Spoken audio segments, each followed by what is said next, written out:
आपण कोणता आंबा घेऊन आलेले आहात तिथे? आपण हा केशर आंबा आणलेला आहे. केशर कुठून आलात आपण? आपण संभाजीनगर जिल्ह्यातूनच आलेलो आहे. नागद गावी, कन्नड तालुका. नागदवरून आला. तुमचं नाव सांगा आणि याची माहिती द्या. आमचं नाव कल्पेश रवींद्र जैन, राहणार नागद, तालुका कन्नड, जिल्हा संभाजीनगर. हे मी 2016ची लागवड केलेली बाग आहे. तर ही मराठवाड्यातली लगभग म्हणजे प्रथम लावलेली ही अल्ट्रा हाय डेन्सिटी बाग आहे आमची, जी 15 बाय 3 फुटावर आम्ही लावलेली होती. गेल्या आम्ही 5 ते 6 वर्षापासून उत्पन्न घेतो आहे. आणि ह्या आंबा महोत्सवाला आम्ही दुसऱ्यांदा आम्ही दरवर्षी एक्सपोर्टला वगैरे देत असतो आम्ही. आणि यावर्षी थोडा युद्ध परिणाम असल्यामुळे एक्सपोर्ट बंद असल्यामुळे थोडंसं स्वतः किरकोळ विक्रीसाठीच आम्ही प्राधान्य दिलं. तुम्ही आंबा कसा पिकवता?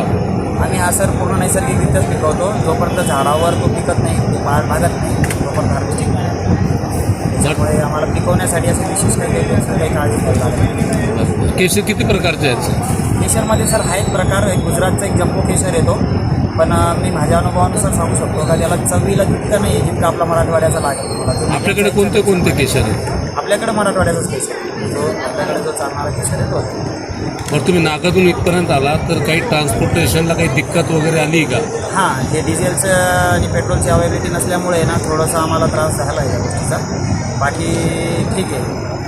तर डिझेलचा काही परिणाम रेटवर होईल का तुमच्या आंब्याच्या याच्यावरती? रेटवर तर व्हायला पाहिजे होतं, पण आता परिस्थिती पाहिली गेली तर मार्केटमध्ये ऑलरेडी मालाची आवक खूप आहे. बाहेर जाणारे मालही देशात थांबलेले असल्यामुळे थोडंसं शेतकऱ्यांना ते झेलावं लागणार आहे. तरी आम्ही स्वतः पिकवलेला माल आहे म्हणून आम्हाला इतकं रेटची तफावत काही ठेवणं योग्य वाटत नाही. तुम्ही दरवर्षी येता नाही तसं? हो, दरवर्षी आम्ही म्हणजे दरवर्षीपेक्षा इथं दुसऱ्यांदाच आलो.